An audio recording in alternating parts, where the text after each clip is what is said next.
교회의 가장 중요한 중심은 예수 그리스도죠.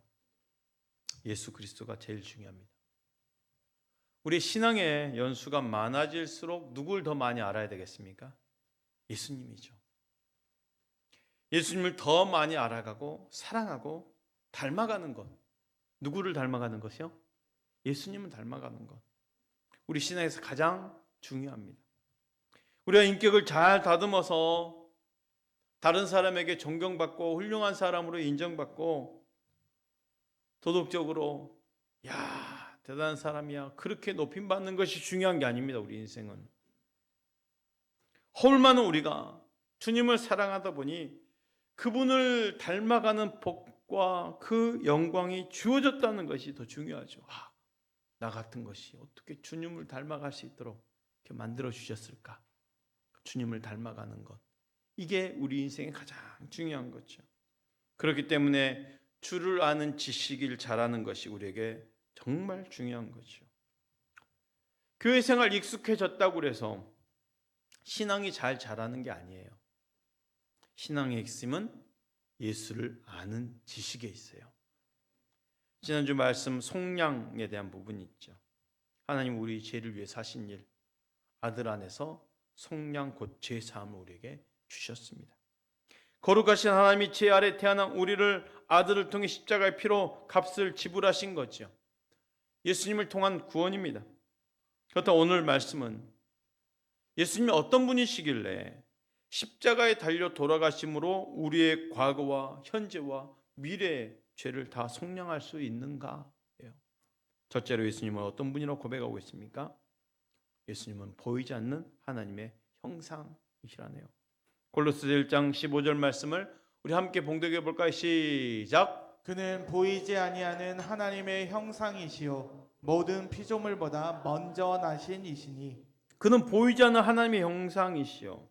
예수님은 보이지 않는 하나님의 형상입니다. 하나님의 육신의 눈으로 볼 수 없습니다. 여러분과 제가 육신의 눈으로 하나님을 보았다가는 살아날 사람이 없습니다. 물론 우리가 나중에 영광된 그 영화로운 몸으로 형질 자체가 바뀌면 그때 우리 눈으로 하나님의 영광을 보겠죠. 그러나 지금 우리는 죄를 가지고 있는 몸이기에 하나님 볼 수가 없습니다. 어느 누구도 하나님 볼 수 없을 뿐더러 나타나시지 않죠. 그런데 예수님은 보이지 않는 하나님의 형상이라네요. 형상이라는 말의 뜻은 이미지가 아니에요. 헬라어에서 이 형상은요, 원형 그 자체예요. 그 원형이 나타났다라는 거예요. 그러니까 원형 그대로 드러났다는 거예요. 예수님은 보이지 않는 하나님의 원형 그대로다라는 말이지요. 예수님이 하나님의 형상이라는 것은 예수님이 하나님과 유사한 인물이야, 그게 아니에요. 원형 자체가 하나님이시라는 거죠. 그분을 잘 드러내고 나타낸 그분의 형상 자체라는 의미입니다. 그런 예수님은 막연한 신적 존재가 아니라 분명한 하나님 자신이고 하나님을 온전하고 정확하게 나타내신 분이라는 거지요. 요한복음 14장에서 빌립의 요청에 주님이 대답을 보십시오. 요한복음 14장 8절 9절 이렇게 말하죠. 빌립이 이르되 주여 아버지를 우리에게 보여주옵소서 그리하면 족하겠나이다. 예수께서 이르시되 빌립아 내가 이렇게 오래 너희와 함께 있으되 내가 나를 알지 못하느냐. 나를 본 자는 아버지를 보았거늘 어찌하여 아버지를 보이라. 예수님 말씀했어요. 나를 본 자는 누구를 보았거늘? 아버지를 보았거늘. 예수님은 하나님의 형상 자체라는 거예요. 예수님을 보는 것은 곧 아버지의 원형 그대로를 나타내는 것이기 때문에 예수님을 보면 아버지를 본 것입니다. 성자와 성부의 구별은 있지만 예수는 하나님 아버지를 그대로 나타내신 아들 하나님이십니다. 히브리서 1장 1절부터 3절 말씀을 우리 함께 천천히 봉독해 볼까요? 시작. 옛적에 선지자들을 통하여 여러 부분과 여러 모양으로 우리 조상들에게 말씀하신 하나님이 이 모든 날 마지막에는 아들을 통하여 우리에게 말씀하셨으니 이 아들을 만유의 상속자로 세우시고 또 그로 말미암아 모든 세계를 지으셨느니라. 이는 하나님의 영광의 광채시요 그 본체의 형상이시라. 그의 능력의 말씀으로 만물을 붙드시며 죄를 정결하게 하는 일을 하시고 높은 곳에 계신 지극히 크신 이의 우편에 앉으셨느니라. 예수님은 하나님 아버지의 영광을 찬란하게 드러내 주시는 분이시. 이는 하나님의 영광의 광채시요 그 본체의 형상이시라. 예수님이 하나님의 영광의 광채시고 그 본체의 형상이시며 그는 능력의 말씀으로 만물을 붙드신 하나님이십니다. 요한복음 1장 1절 태초에 말씀이 계시니라. 이 말씀이 하나님과 함께 계셨으니 이 말씀이 곧 하나님이시니라. 태초에 말씀이 계셨습니다. 이 말씀이 하나님과 함께 계셨습니다. 그런데 이 말씀이 곧 하나님이시라네요.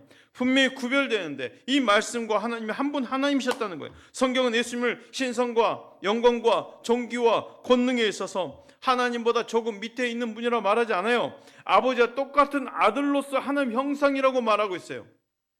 아버지와 아들이시지만 동시에 하나님 한 분이라는 거예요. 또한 예수님 어떤 분이십니까? 모든 피조물보다 먼저 나신 이라고 표현했어요.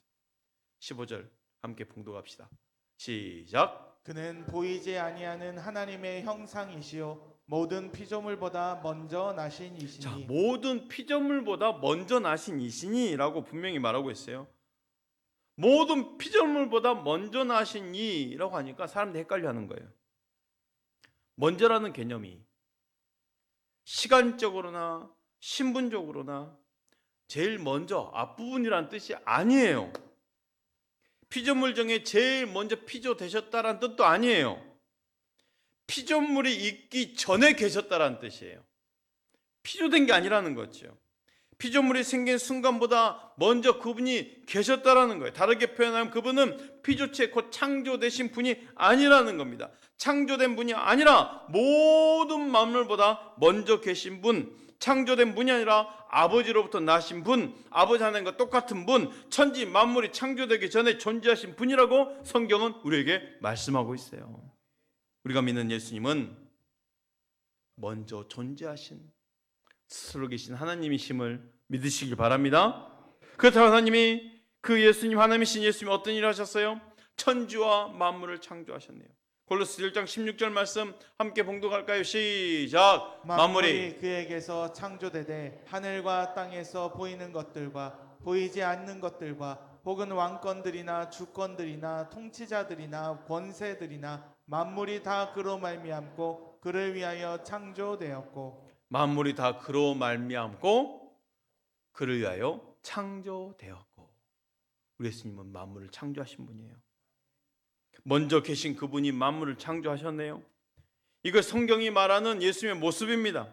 창세기를 보면 빛이 있으라 하시니 빛이 있었어요. 그리고는 그분께서 말씀으로 천지 만물을 창조하셨어요. 오늘날 창세기의 내용을 골로새서나 요한복음에서 재번역한다면 이렇게 할 수 있어요. 하나님이 천지 만물을 말씀으로 창조하실 때 아들 하나님을 통해서 창조하셨다라고 말이죠.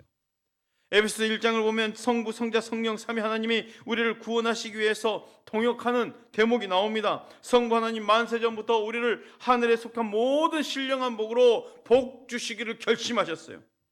그러면 아버지 하나님의 계획과 뜻을 누가 실행에 옮기셨습니까?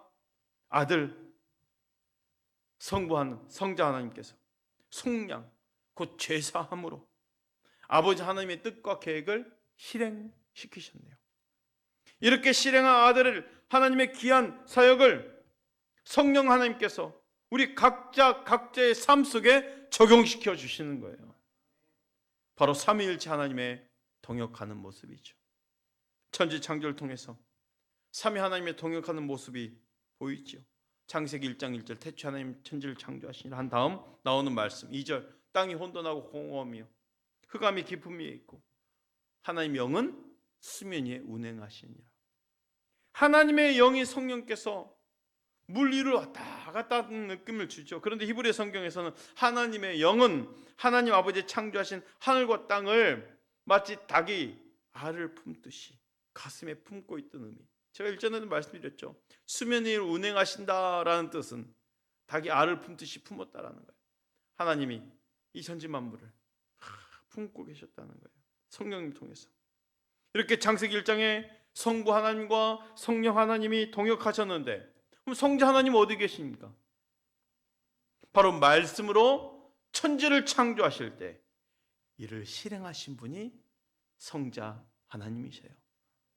요한복음 1장 이렇게 기록되어 있잖아요. 1장 1절 함께 봉독합시다. 시작. 태초에 말씀이 계시니라. 이 말씀이 하나님과 함께 계셨으니 이 말씀은 곧 하나님이시니라. 이 말씀이 어떻게 나타나신 바 됐는지 18절 이렇게 말합니다. 시작. 본래 하나님을 본 사람이 없으되 아버지 품속에 있는 독생하신 하나님이 나타내셨느니라. 말씀이 육신이 되어 우리 가운데 나타나신 분, 하나님이 나타내셨느니라. 말씀은 곧 독생하신 성자 하나님이셔요. 아버지 하나님이 천지와 만물을 창조하시기로 결심하시고 아들 하나님이 실행하시고 성령 하나님이 그 창조된 만물을 보존하시는 것입니다. 삼위 하나님께서 구원의 역사에도 함께 하셨지만 창조에도 함께 하셨음을 믿으십시오. 또 하나님은 보이는 것만 만드시지 않으셨어요. 우리 속에 영도 만드셨어요. 사람이 보이는 몸으로 그 육으로만 존재하는 게 아니지요. 오늘날 세상은 보이는 것, 만져지는 것만 인정합니다. 눈에 보이지 않는 영, 눈에 보이지 않는 존재 인정하지 않으려고 합니다. 그래서 천사는 물론이거니와 하나님도 인정하지 않으려 하고 사단마저 인정하지 않으려 하는 거예요. 보이지 않는 것들이 더 많이 있는데도 불구하고 사람은 육과 영으로 되어 있지요. 육과 영이 합쳐져 있을 때 온전한 사람이 되는 거예요. 눈에 보이지는 육이 전부가 아닙니다. 영혼까지 생각해야 사람을 온전하고 참되게 살펴볼 수 있는 거예요. 사람이 떡으로만 사는 게 아니라고 그랬어요. 내 영을 살찌우는, 영을 살찌우는 것을 위해서 살아야 된다는 거죠. 육을 생각하고 몸만 생각하니 보이는 것을 채워야 행복할 것 같고 돈만 있으면 행복할 것 같고 여기는 거예요. 그런 인생이 돈만 벌다가 죽는 거예요. 늘 돈만 있으면 행복할 거라고 벗어나지 못하는 거예요. 더 벌어야 돼, 더 채워야 돼, 더 쌓아놓아야 돼 하다가 한 번도 행복을 느끼지 못하는 거예요. 왜요? 사람은 한 번도 행복할 때까지 돈을 벌어본 사람이 없거든요. 왜? 늘 부족해요. 채워도 부족한 거예요. 근데 사랑하는 성도 여러분, 우리가 기억할 것은 하나님은 내 영을 만드셨다는 거예요. 내 영적인 영역이 있다라는 거죠. 육과 영으로 구성되어 인간은 아무리 육을 채워도 행복할 수 없습니다. 영적인 영역이 채워지지 않으면 사람은 행복할 수 없도록 지음받았어요. 우리에게 하나님을 닮은 영적인 부분이 있다는 것을 기억하시길 바랍니다. 우리에게 육과 영이 다 중요하죠. 교회에서뿐만 아니라 가정, 일터에서도 우리는 하나님을 제대로 믿어야 되죠.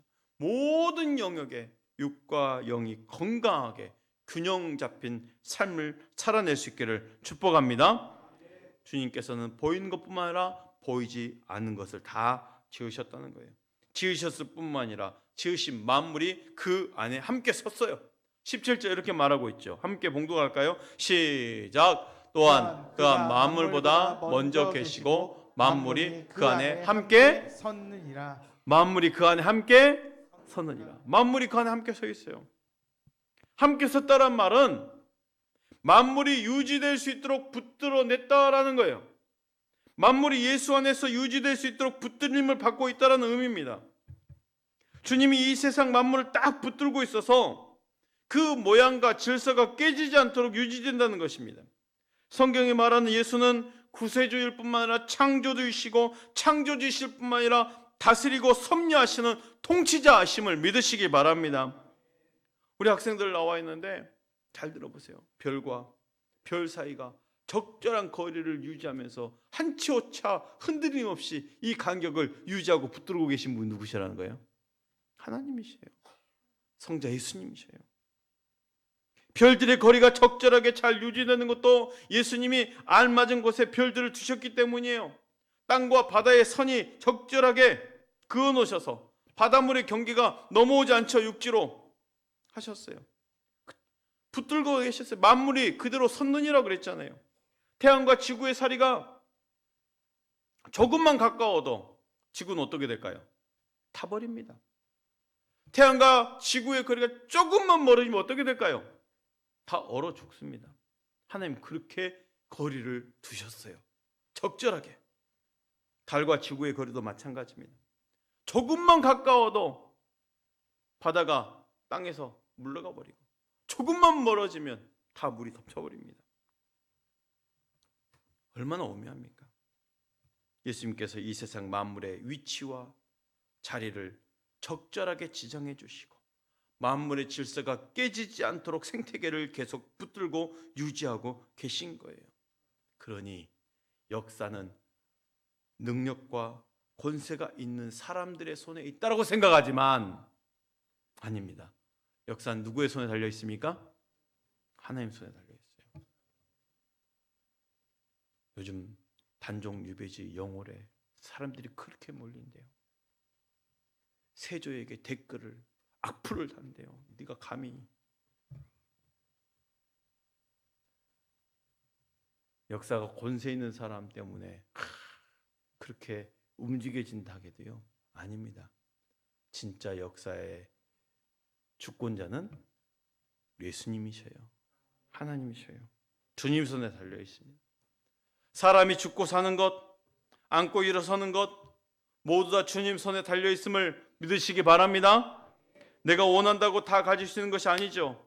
모든 것이 다 복 주시길 기뻐하시는 하나님의 손에 달려 있는 거예요. 그러므로 만물의 창조 원인은 예수님인 것입니다.